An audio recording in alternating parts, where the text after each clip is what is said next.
Pozdravljeni, sem Beti Burger, avtorica podcasta Na robu, kjer se lotevamo tem odrinjenih obrob, da kot družba ne zgrmimo čez njega. Tokrat o obsedenosti z zunanjo podobo. Z mano je socialna psihologinja dr. Metka Kuhar. Lepo pozdravljeni. Dober dan, hvala za povabilo.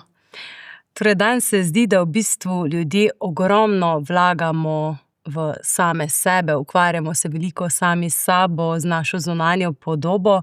Smo res postali bolj vizualna bitja, kot so bili nekoč, ali je to mogoče tudi sistem nekih širših družbenih sprememb? Ja, mislim, sodobna kultura je definitivno pod vplivom digitalnih medijev postala bolj vizualna, bolj tudi virtualna. In nekako bi rekla, zelo se vleče pozornost na telo in se telo tudi nenehno problematizira. Recimo, jaz sem še ta generacija, ko smo recimo gledali neke podobe idealiziranih teles, neke lepotne ideale, mogoče v 2 revijah, pa še to ni bilo najbolj enostavno dobiti, ni bilo še teh oglasnih panojev, ne. Pravzaprav ta izpostavljenost podobam lepote oziroma podobam nekega idealnega, idealiziranega videza je bila pravzaprav zelo majhna, ne, in to govoriva mogoče 30 let nazaj, ne. Tudi supermodelov je bilo mogoče največ 8, ne, vsi so bili nekako prepoznani. Tako da dejansko tukaj je prišlo do zelo velikih sprememb, ne, in v tej virtualni, digitalni kulturi, ne, tudi našo pozornost usmerjajo algoritmi, ki pa tudi preferirajo recimo ene take standardizirane, uniformirane podobe, ki nekako so čim bliže temu, kar trenutno velja kot ideal. Ideali pa se tudi zelo spreminjajo, no, tako. Pa se vam zdi, da je mogoče tudi del te obsedenosti z zunanjo podobo pri posameznikih v bistvu zato, ker posameznik mogoče v tej družbi nima občutka, da lahko na družbeni ravni nekaj spremeni, torej edino, kar lahko spremeni in vpliva, je njegova zunanja podoba, njegovo lastno telo. Se mogoče v tem kaže neka nemoč posameznika v družbi? Ja, mislim, gotovo je to en dejavnik, ne, da če je svet bolj negotov, nestabilen, ne, da se zdi neobvladljiv, da so to potem neke naše strategije, kjer imamo občutek, da lahko nekaj obvladujemo, da smo uspešni, nam to daje neko strukturo. Recimo, kaj jemo, kako jemo, vadba, številke na tehtnici, telesni parametri, skratka. Nam da tudi nek občutek uspešnosti lahko. Ker je mogoče ravno tu, ne, posameznik je toliko bolj živi v nekem takem negotovem svetu in mogoče ta vidik edini tisti, na katerega ima ali pa ima občutek, da ima dejanski vpliv kot tak, ne. Ja, občutek in do neke mere je tudi vpliv realen. Tako da to je gotovo povezano z družbenimi okoliščinami, ki seveda to izrazito spodbujajo. Se pravi, pogled na telo, kot da je to nek predmet, objekt, ki zahteva neko stalno pozornost, nadzor, izboljševanje oziroma neko stalno korigiranje, popravljanje. In tudi to, da je zdaj telo tisto, ki ima neko vrednost, da ima telo vrednost za naš jaz. Tako da to je gotovo tudi pod vplivom tega. In hkrati telo je tudi nekaj vidnega, otipljivega, tako da lahko mi nosimo tudi zaradi družbenih okoliščin, veliko enih negotovosti, ali pa tudi veliko psiholoških stisk, ki so povezane z našimi izvornimi, bom rekla, okoliščinami. In tudi v tem smislu je lahko telo tako prikladno, projekcijsko platno, na katerega mi zrcalimo oziroma projiciramo neke naše globlje stiske, recimo, da se tukaj izraz. In nam potem skozi ukvarjanje, ne, ponuja neko regulacijo. Recimo, ne, mislim, tudi težje je mogoče reči, čutim neke neznosne občutek nevrednosti, nesprejetosti, ne, mislim, težje je to artikulirati. Lažje pa rečemo, nisem zadovoljna, ne vem, s svojim trebuhom, s svojim oprsjem, z gubami, ne, nekako, tudi v tem smislu je lahko to ne, mislim, v angleščini se reče designated issue, v tem smislu, da nekako mi zberemo nekaj, kar reprezentira oziroma simbolizira take neznosne občutke znotraj nas. Ne. To so lahko tudi zelo tesnobni občutki, občutki takega temeljnega sramu, toksičnega sramu. Ne, tukaj bi rekla, da se ta odnos do našega telesa oblikuje že bistveno pred pogledom v ogledalo. Ne. Oblikuje se brez besed v teh najzgodnejših odnosih. Tu je tudi eden izmed izvorov, seveda pa v tem današnjem kontekstu ne moremo mimo neoliberalne logike številnih industrij, ki nam prodajajo lepotne ideale, ne, tudi pod krinko recimo zdravja, digitalne kulture in teh že omenjenih algoritmov. Pa seveda, ne, videz se zelo povezuje tudi z patriarhalno družbo, ne, in ta je še vedno nekje prisotna. Zdaj začenjali ste v bistvu tu omenjati ravno to, ne, da se te psihološke stiske ne pokažejo na odnosih, na besedah, ampak prav prek telesa oziroma postane na nek način glavno mesto, kjer se izrazi psihološka stiska. Ja, lahko postane nek nosilec tega. To je kar pogosto. Recimo tudi študije kažejo, ne, da večkrat imamo bremenilnih izkušenj v otroštvu, se pravi v zgodnjem otroštvu, recimo, če smo doživljali zlorabe, zanemarjanje, različne oblike recimo težavnih okoliščin v izvorni družini.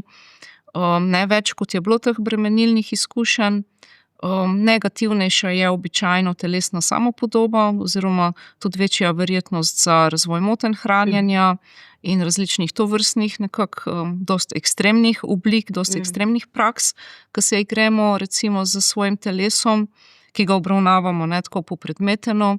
In to tudi, ko se je probalo recimo z temi znanstvenimi postopki izločiti vpliv vrstnikov, vpliv recimo teh digitalnih medijev, ne, oziroma tega časa, ki ga preživimo z različnimi ekrani. Ker to so vsi dejavniki, ne, to so vsi zelo pomembni dejavniki, ampak vsi ljudje ne podležejo v enaki meri tem sodobnim dejavnikom. Ne. In na to verjetno vpliva, tako ste rekli, že izkušnje iz otroštva, mogoče že sama dovzetnost za nove medije ali mogoče trdnost prepričanja o nekem vsaj lastni vrednosti oziroma na kaj vpliva, kaj vse vpliva na to, da nekdo je bolj dovzeten oziroma manj dovzeten. Ja, gotovo vpliva neka stabilnost naše samopodobe oziroma neko temeljno samospoštovanje, občutek lastne vrednosti sam po sebi, ne, to je povezano z izvorno družino, s temi izkušnjami, hkrati pa tudi z različnimi izkušnjami, skozi katere smo šli tekom življenja, ne samo bremenilne izkušnje, ampak tudi pozitivne izkušnje in v otroštvu in tekom življenjskega poteka. To je pa to tudi do neke mere, vezano je na spol, ne, definitivno, čeprav se tudi širi na moško populacijo, ne, ker industrija seveda ne hoče delati profite še na drugi polovici človeštva. Ampak ženske so še vedno bolj podvržene vsem tem idealom, standardom, discipliniranju telesa oziroma samodiscipliniranju telesa. To je nekako še vedno zelo ponotranjeno, ne, bolj kot pri moških, zato ker se to v ženske nekako bolj zgodaj in močneje, bom rekla, zapeče. Ne. Ja, zelo zgodaj, ne, zelo zgodaj. Tudi že zdaj pri otrocih, ne. Ja, že zelo pri otrocih, ne, in pri otrocih je to lahko še posebej problematično, ker nimajo še razvite identitete, ne, mislim, se neke osnovne identitete nimajo razvite in če odraščajo, ne, s temi sporočili, nekako, koliko je telo pomembno v kontekstu neke vrednosti osebe, da je to valuta, ne, da je potrebno to nenehno se ukvarjati s telesom, nekaj početi, to delo na telesu, delo na videzu. In to še pred obdobjem, ko imajo mogoče eno tako kritično distanco do vseh teh podob, do manipulacije, ne, do vseh teh principov. Se pravi, jemljajo to kot neko samoumevno resničnost. Jemljajo recimo to, kar ponujajo digitalni mediji, ne, kar ponujajo mediji, ne, jemljajo pač to, tako je. Ne, nekako se potem tudi identiteta zelo lahko zgradi in oblikuje okrog tega, ne. Mislim, seveda je pa tu zelo pomemben tudi vpliv staršev oziroma odraslih, ne. Otroci tukaj tudi zelo posnemajo, ne, odnos staršev do telesa, staršev do njihovega telesa in do telesa, kot ga imajo starši do lastnega telesa, ne, nekako pijejo tudi komentarje, pa nasploh, ne, kako ravnamo tudi sami s sabo, ne. Ravnamo na en tak prijazen, spoštljiv način, ne, ali pa nekako. Da je to naš dom, ali ga ves čas ta dom discipliniramo, ne. Ja, ali ga discipliniramo, presojamo, kritiziramo, tako na ta način, ne. Ali pa je to nek prostor pač, v katerem bivamo. Ne, nek prostor, mislim, da smo tudi telo. Ne, pa da to ni da ta notranji opazovalec ni nenehno vklopljen, ni toliko samokritičen, ne v tem smislu, nekako, da imamo neko distanco do tega. Zdaj, ta obsedenost z videzom je danes zelo tesno povezana v bistvu z idealom večne mladosti in z daljšanjem življenjske dobe se je tudi spremenil ta odnos do staranja. Se vam zdi, da danes v bistvu skoraj nihče več ne sme izgledati toliko star, kot je v resnici? Ja, mislim, to je eden teh novejših trendov, no, saj tukaj sabo sem prinesla knjigico, ki je šla že leta 2002, v imenu lepote, ne, kjer sem se ukvarjala ravno s to družbeno konstrukcijo teh telesnih idealov, ne, in tudi z telesno samopodobo. Ne, nekako, pač to je zdaj 23 let nazaj, 24 let nazaj. V tem času še vedno nekako ni bila ta ideja, ne, ukvarjanja z videzom razširjena na celoten življenjski potek. Ne, danes pa je še to en tak velik pritisk, ne. Tukaj je bil mogoče bolj poudarek na vitkosti, na vitkem videzu. Recimo, da je to norma nekje na zahodu že zdaj 120 let približno. In to ni nekaj univerzalnega, ne, v tem smislu tudi lepotni ideali daleč od tega, da bi bili nek univerzalen standard. Potem že kar nekaj desetletij, ne, se temu pridruži še čilost oziroma tudi fit videz. Zdaj pa zadnja leta je pa tudi izrazit ta trend, no, se mogoče ga tudi jaz bolj opažam, ker sem že nekje v drugih letih, ampak mislim, da to ni sam subjektivna izkušnja, ta tako zvan tudi anti-aging, ne, oziroma da se staranje že gleda praktično kot napako, ne, nekaj, kar je treba zamakniti, umiliti, popraviti, ne, se s tem ukvarjati, da to postaja tudi nek nov imperativ.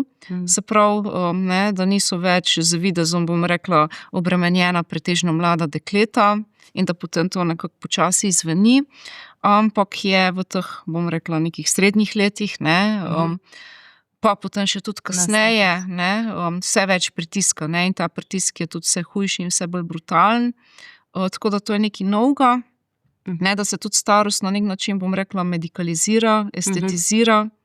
To so novejši trendi in jaz jih povezujem z neoliberalno logiko, ne, ta neoliberalna logika dela na sebi oziroma izboljševanja sebe, ne, in tudi v tem širšem smislu, no, da ostajamo čim dlje, ne vem, produktivni, storilnostni, prožni, prilagodljivi, ne, in mladostno telo je tako, ne, da je lahko hitro odzivno in fleksibilno, ne, tako da nekako, starejša telesa več nekako ne služijo dobro kapitalizmu. Ker tukaj se pa zelo poveže ne samo z videzom, ne izključno z videzom, ampak tudi z vitalnostjo, z čilostjo, ne. To je nekako tukaj rata ena taka zelo močna in tesna povezava. Hkrati bi pa še izpostavila, no, da ta sodobna kultura je tudi umiranje, smrt nekam odmaknila, ne, in jaz bi rekla, tle tudi strah pred minljivostjo, ne samo pred recimo odvečnostjo v tem kapitalističnem smislu, oziroma da ne zmoreš več teh standardov. In tudi na nek način pred izgubo vrednosti skozi to, mogoče pred izgubo vidnosti, tudi pred izgubo neke kontinuitete, recimo lastne identitete, ne, način, kako si in bival v telesu in kako si bil viden, ne, na podlagi te vidnosti, kakšno vrednost nekako si imel podeljeno, ne, oziroma si zaznaval, da imaš podeljeno vrednost, ne, in tudi seveda algoritmi zelo preferirajo recimo, ja, to vrstna idealna telesa, mlada telesa tudi, ne. Mislim, tudi v končni fazi vse te kreme in pripravke za zrelost, recimo za zrelo življenjsko obdobje, prodajajo dekleta v zelo rosnih letih, ne, večinoma. Ne, in tudi kot kultura, ne, nimamo enega narativa, ki bi podeljeval vrednost zrelemu telesu, starajočemu se telesu, ne. Tudi redki posamezniki ste recimo izpostavili, sicer seveda vedno potem lahko tu vprašamo se, kakšna je agenda, ampak recimo ravno se spomnim na Kate Winslet, ki je zdaj bila 50 let in recimo pravi zase, da je tista, ki hoče pokazati, kako izgleda ženska, če se naravno stara pri 50 letih, ne. Ker imamo mi zdaj 70-letnice, ki bi jim lahko rekli, da so stare 50 let, ne, ker smo v bistvu čist mislim, vse posod okrog nas so podobe teh mladostnih starejših. Ja, to je ta starizem, ne, da nekako sploh ni dovoljeno več se normalno starati, spreminjati, ne gledamo več na gube kot neko cel našega življenja, časa, ne. Ja, mislim, po drugi strani pa lahko tudi to rata nek identitetni projekt, ne. Da jaz sem pa nekako nad tem ali toliko modrejša, bolj pomirjena. Na nek način se mi zdi, ja, je to kar dilema, ne, sploh za ženske v določenih letih, ne, ko pride do teh starostnih sprememb. Tako da po eni strani, ja, lahko čutiš neko tiho krivdo, če ne sodeluješ več v tej igri oziroma ne sodeluješ na ta način. Tudi zato, mislim, tega vidika še nismo omenili v tem dosedanjem pogovoru, danes se več ne primerjamo morebiti samo z nekimi 8, recimo, supermodeli, ampak se primerjamo z celim svetom, ne, primerjamo se z vrstnicami. Primerjamo se tudi z olepšanimi verzijami samih sebe, ne, prek omrežij in prek filtrov, ki pravzaprav, ne vem, prikazujejo naše boljše podobe in si želimo pravzaprav izgledati kot naše boljše izboljšane podobe. Ja, to je zdaj en tak čist dodaten dejavnik, ne, da dejansko je ta primerjava ni več toliko odmaknjena, ne, ampak se zdi zelo blizu, ne, in kaj je zdaj ta referenčna točka, ne. Ja, tako da v tem smislu nekako lahko čutimo na nek način mogoče eno tiho krivdo, če ne sodelujemo, ne.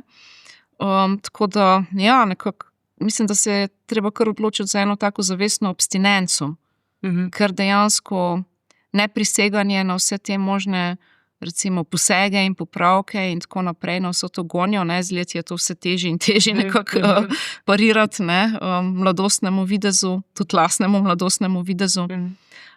Ja, to se je nekako zelo se normalizira vse te posege, ne, in v tem vidim en zelo velik problem današnje družbe, da se daje tudi toliko prostora recimo izvajalcem, ne, vseh teh posegov. Mislim, tukaj lahko gre tudi za zelo brutalne posege, ne. Zdaj tudi na RTV Slovenija trenutno ta oddaja dokumentarna Lux Maxing, ne, ki zajema večinoma mlajše moške, mlade moške, ne. Prav bi rada videla, kako bodo ti možakarji, ne, ko bodo se nekoliko postarali.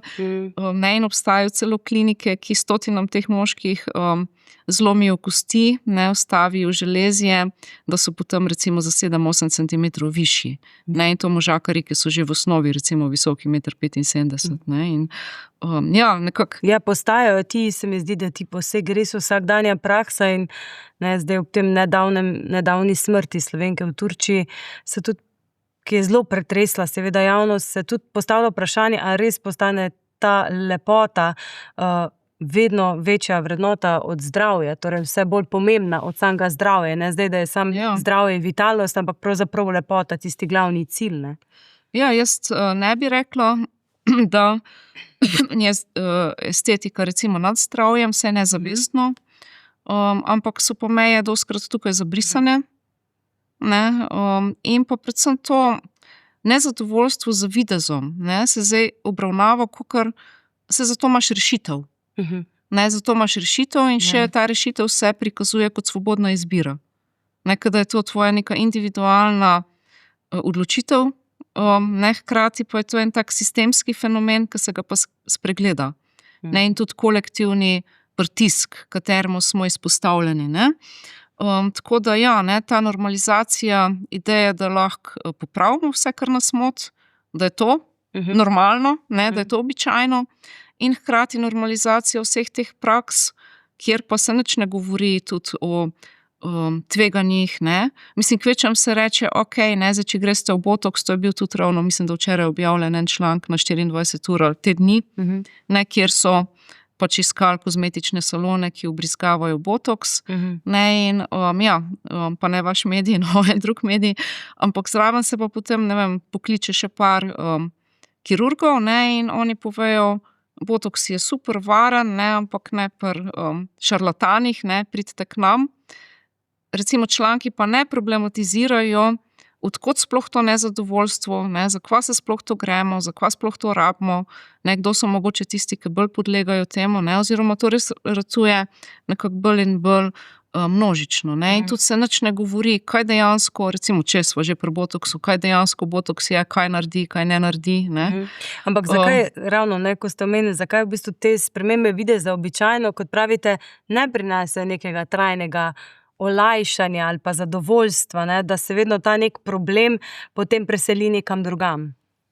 Ja, mislim, nekaj časa smo lahko nezadovoljni, ne vem, ker smo premalo suhi ali premalo mišičasti, če to popravimo, ne vem, imamo premajhno prsje, ne, potem se že vidijo prve gubice, ne, potem mogoče se začnemo ukvarjati, da naša drža ni v redu. Skratka, to je nikoli dokončana zgodba, ne, mislim, se tudi industrija je na ta način narejena, ne, zdaj nam prodaja tudi dolgoživost, skratka, to je gotovo en tak dejavnik, potrošništvo, potrošna družba, ne, ta kapitalistična logika, ki nam nenehno nekako prodaja to nezadovoljstvo oziroma ga zelo dobro izkorišča.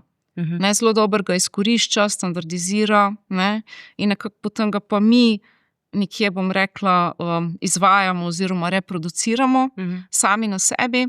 To je gotovo en dejavnik, ne, ki se danes poteka tudi v kontekstu influencerjev, ne, v kontekstu nekih prav gibanj, lahko ratejo prav neka taka gibanja, že skoraj da kot sekte, ne, tudi okrog določenih influencerjev oziroma teh vplivnežev. Torej, kdo pa vse postavlja danes te ideale? So to zdaj ravno ti vplivneži, so to zvezdniki, je to umetna inteligenca, algoritmi, kdo vse postavlja te ideale? Ja, jaz bi rekla, to ni nekako tako od zgoraj navzdol, ne, ampak gre za nek krožni proces, ne, to je en krožni proces in vsi smo seveda akterji v tem, ampak gotovo, pa še vedno nekje od wellness industrije, fitness industrije, industrija prehranskih dodatkov, ne, tle je ogromno enih industrij, ne, ki nekako kujejo na tem zelo visoke dobičke, ne, tako da nekako tudi, influencerstvo nekje je danes tudi eden izmed vse bolj glavnih, ne, predominantnih načinov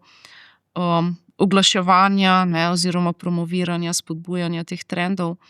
Ampak v končni fazi imamo pa ljudje ponotranjenega tega kritičnega presojevalca, opazovalca, ne, sami potem v končni fazi, ne, in to tudi v dobi individualizacije je to še bolj močno. Je to še bolj močno. Obravnavamo, ne, tako kot smo že rekli, telo kot projekt, ne, in delno je to tudi povezano s tem, da nismo več toliko vpeti recimo v neke cikle, neke take cikle, kot so bili, pa zdaj nočem idealizirati in posploševati, ampak predmoderna družba, recimo, ne, tukaj je bilo bolj se vezano generacijsko na določene vloge, ne, in tudi to je dajalo potem nek okvir, ne, recimo prej smo omenjali staranje, je bil to prehod v neko drugo vlogo, prehod v neko drugo funkcijo, zdaj nekoliko posplošujem, ne. Mislim, v tej današnji družbi pa so se ti življenjski poteki destandardizirali, ne, v tem smislu zelo individualizirali in smo tudi kot neki individuumi, ne, ki smo v kontekstu kapitalizma, patriarhata, primeža digitalne kulture, ne, nekako vse to deluje. Seveda pa bolj, ko smo ranljivi izvorno, ne, to pa kažejo tudi pač vse študije, katerokoli pogledamo, bolj, ko smo tukaj ranljivi, ne, psihološko recimo ranljivi, več, ko nosimo tega toksičnega sramu vseb, recimo tega občutka da nismo okej, ne, da v osnovi nismo okej, ne, in to je lahko zelo, zelo, zelo močno, zelo nezavedno, ne, in hkrati nas zelo, zelo determinira, se pa nekako prej za vsem tem povežemo. Ne? To je lahko seveda tudi bolj izrazito v obdobjih nekih prehodov, recimo mladosti, staranja, ne? Mislim, to, ko je tisto obdobje res prehajanja, potem tudi v obdobju nekih življenjskih kriz, ne? Lahko spet nekako naš videz postane Tisti glavni projekt, mislim, da se mogoče... Projekt in nosilec tega nezadovoljstva, ne, ki ga mogoče drugače artikuliramo. Ne. Mislim, lahko gremo v neke somatske težave, lahko gremo v nezadovoljstvo s telesom, lahko gremo v depresijo, lahko gremo v alkohol. Ne. Tle imamo pač veliko možnih nekih izhodov, ne, ki pa niso neki resnični izhodi, no, ampak ja, nekako, kjer pač kažemo oziroma izražamo, ne, to svojo notranjo stisko, ne, in ta je zelo priročna tudi zaradi tega, ker ta sodobna družba nekako to zelo podpihuje, ne, izrazito podpihuje zaradi tega ravno, ker je nekje toliko razširjeno, toliko vse prisotno, pravzaprav, ne, temu idealu ne moremo se umakniti, ne, več ubegati.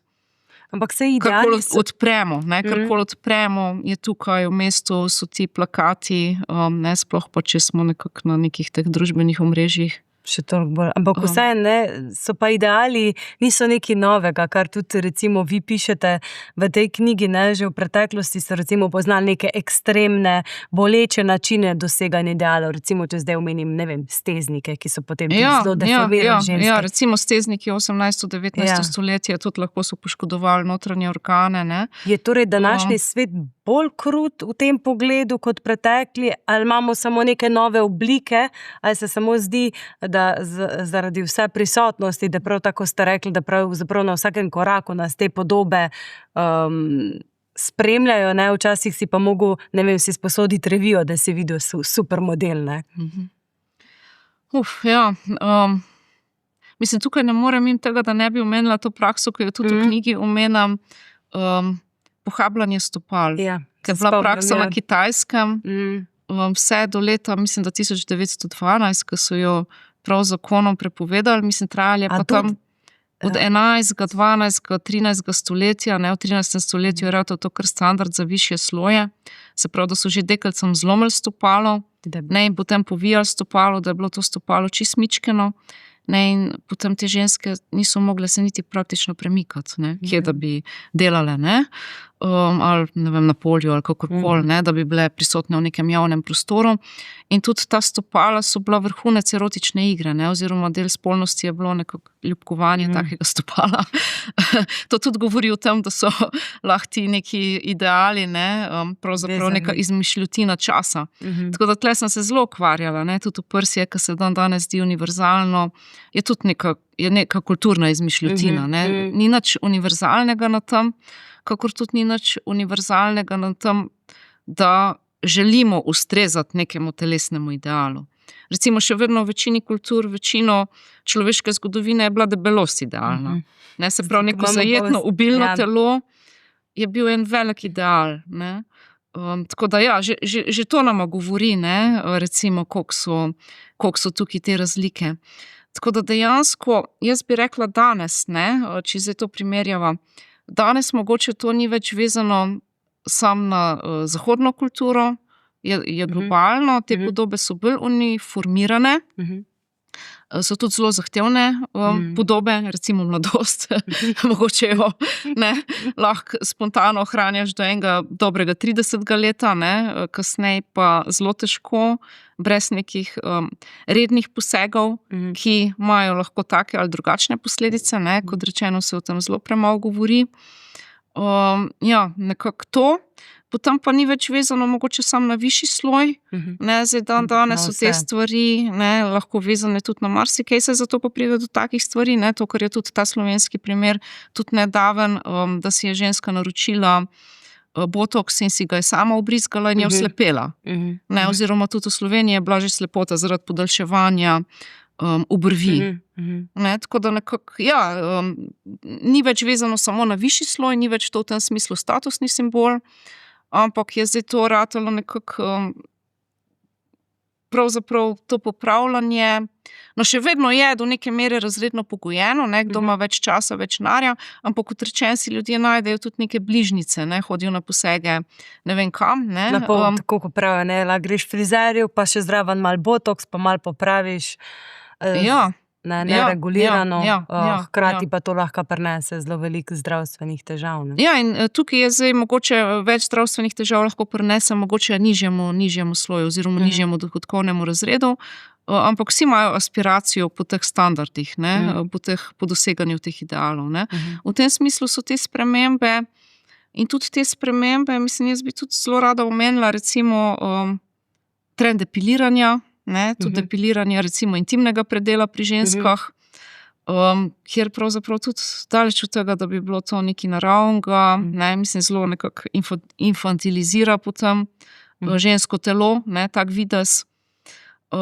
Je pa, mislim, zelo mladosten lahko potem videz, ne, celo tak še predpuberteten, kar je lahko spet vprašljivo in kritično, ne, zakaj se to počne in tudi kakim posegom se tukaj ženske nenehno izpostavljajo. Jaz bi omenila še trend recimo teh umetnih nohtov. Tukaj imamo tudi za hčero nenehno konflikt.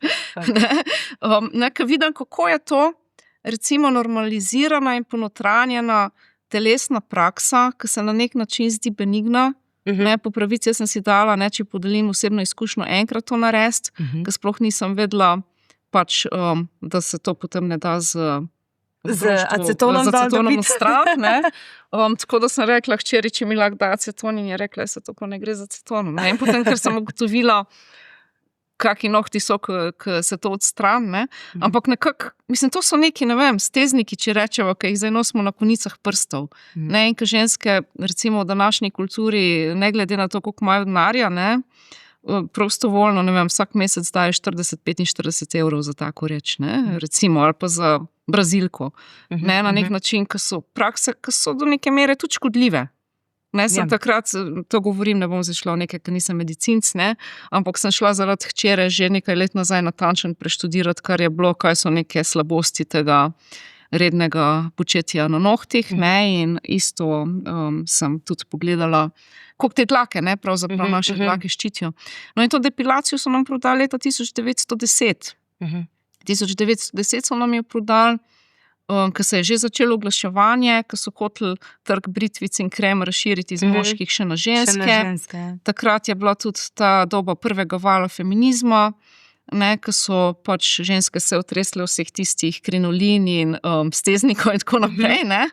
Ampak so se pa oblekle v mini krila, tudi povezovale so si prsi, ne, da bi izgledale kot fantje, deške postave in da jih ne bi vse tiste krinoline ovirale pri hoji, pri gibanju in tako naprej, ne. To je bil ta prvi val feminizma, ko so ženske, ne vem, začele šele dobivati, ne vem, pravico do lastnine, volilne pravice so se počasi začele, ne, sploh nekako stopiti v nek javni prostor, ne, da sploh ratajo nek subjekt, ne, in hkrati so jim pa takoj prodali depilacijo, kako je potrebno pa depiliranje nog, ne, in to se zdaj samo še širi, ne, in brutalno je to, kako nekako mi sami ponotranjimo ta pogled, in to niti ni več nek moški pogled, ne, ker se je dolg časa govorilo, da je to ponotranjen moški pogled, ne, tle so ženske recimo strožje same do sebe, ne, to niti ni več medijski ali algoritemski pogled, ne, sami sebi smo lahko en tak zelo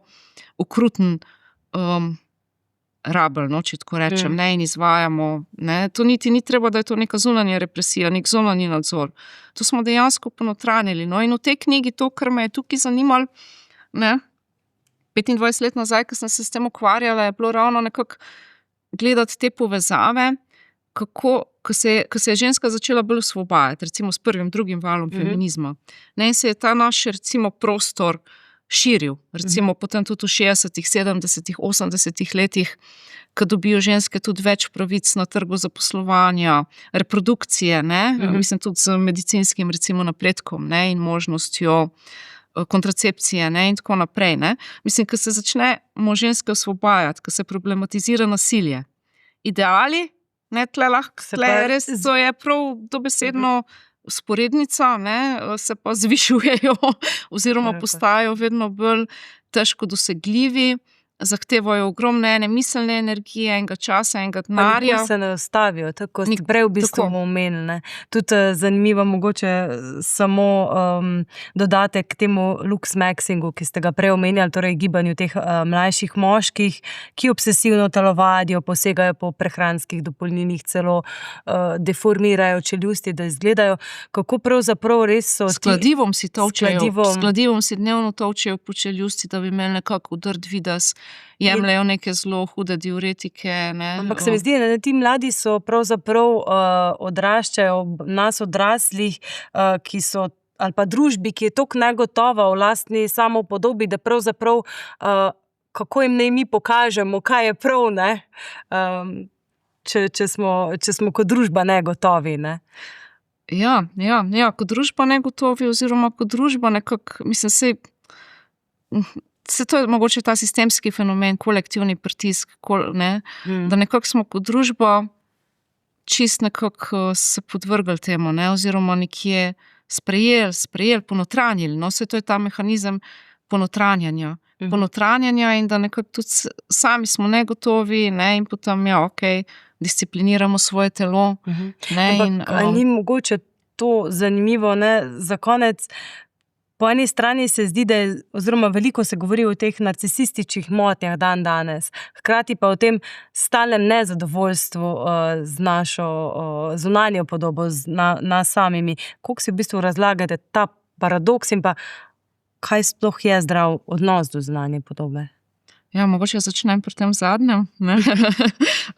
Ker veliko vprašanje, pa to ni to samo vprašanje, ki bi ga, recimo, individualno bilo vredno naslavljati, zelo bi ga bilo vredno naslavljati tudi v smislu nekih regulativ, nekih širših regulativ, tudi recimo filtrov, tudi znotraj recimo tudi estetske kirurgije, tako zvane estetske kirurgije, ne, se pojavljajo, ne, tudi take ideje, ne, medijskega opismenjevanja, marsikaj tudi na tej ravni, ampak kot posamezniki, ne, še vedno nekje smo pa v veliki meri tudi kot posamezniki, ne, vse trenutno za vsem tam nekako soočeni in temu izpostavljeni. Tukaj bi rekla, ne gre spet, nekaj časa je bil tudi ta trend pozitivnost, body positivity, pozitivnost do telesa. In to je spet lahko ena taka nova zahteva, neka nova norma, da moraš imeti svoje telo rad, da moraš svoje telo sprejemati. Tako da zdaj nekako, ne bi jaz rekla, je bolj relevanten trend neka nevtralnost do telesa. Ker pri tej body positivity se je delalo na ta način, da stojiš pred ogledalom, najdeš se nekaj, kar ti je všeč, si ponavljaš z nekimi afirmacijami, da ti je všeč in tako naprej, skratka to ponavljaš. Ampak se mi zdi, to ne deluje na tej ravni, ne. Mislim, gre mogoče za to, da bolj spostavimo en tak sprejemajoč, prijazen odnos do telesa. Predvsem tudi odnos do telesa, ne samo kot objekta. Ampak kot doma. Kot tako, kot sva prej rekla, ne, da tudi mi smo telo. In pa to, ne, to je tudi zelo jasno znotraj znanosti, manj, ko se čutimo, manj, ko čutimo svoje telesne signale, telesne senzacije, bolj se presojamo, ne, bolj se lahko tudi kritično presojamo. Ne, zato je tukaj tudi pot, da začnemo vzpostavljati odnos z našim čutenjem, z našim doživljanjem. Ne, ker pa je lahko ena taka spet past, ker s tem, ko začnemo se počutiti, pa lahko privrejo na dan tudi si naši strahovi, travme in tako naprej. Še s čim drugim, ko samo anksioznosti. Ampak mogoče potem začnemo naslavljati bolj prave probleme, ne, ker smo jih pač v tem sodobnem kontekstu premestili nekam drugam, ne, zamenjali ta fokus, ne, samo to težišče nekam drugam dal, ne. Tako da to je gotovo ena taka pot, tudi več skozi nekak dotik, tudi manj komentiranja, recimo, ne, tako mogoče tudi paziti v tem smislu na nek samogovor, na govor, ki ga imamo tudi en z drugim. Pa mogoče to, kar sem že omenila, ne, na nek način zavestna abstinenca in do konzumiranja tokenih podob, ne, in zavestna abstinenca tudi do tega, čemu bi sami vse podlegali. Ne? Pa ne zdaj v smislu, da iz tega naredimo nek identitetni projekt oziroma da iz tega naredimo neko, bom rekla, nek ponos, ne, v tem smislu, jaz sem pa zdaj več vredna, če sem jaz nad tem. To lahko spet rata Ker je neka spet ta taka paradoks, da igra. če se pa ne ukvarjaš preveč sam s sabo, si pa res preveč samovšečen, da si všeč tako si, ne? Kar bi nam verjetno ta neoliberalna logika mogoče Ja, tudi oziroma rada. iz tega narediš en tak, ne, jaz sem nad tem. Jaz sem boljša, ker sem nad tem. Ne, ampak mogoče tudi to, da nekako, ja, imaš dialog s telesom, ne samo kaj telo rab, ampak tudi nekje, kje si, kako si. Mislim, se telo se spreminja, recimo lahko se spreminja skozi nosečnost, skozi bolezni, skozi staranje, ne. Mislim, če imaš neko kronično bolezen. Skratka, nekako, da mogoče sploh prvič naseliš svoje telo. Ne, ker dostikrat ga nismo naselili zaradi teh zgodnjih travm, ne, oziroma zgodnjega okolja, kakršnokoli je bilo. Ne, potem pa seveda, če nas kultura uči, da je to neko menjalno sredstvo, neko poblagovljeno sredstvo.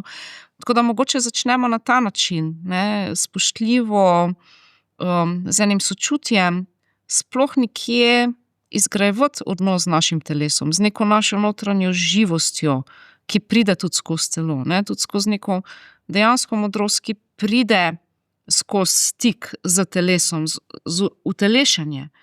Ne, dejansko to govorimo o telesu in večina ljudi sploh ni utelešenih. Ne, ali se nekako samo tako presojamo, ali smo zelo samo v tem nekako intelektualnem, mentalnem delu, ne.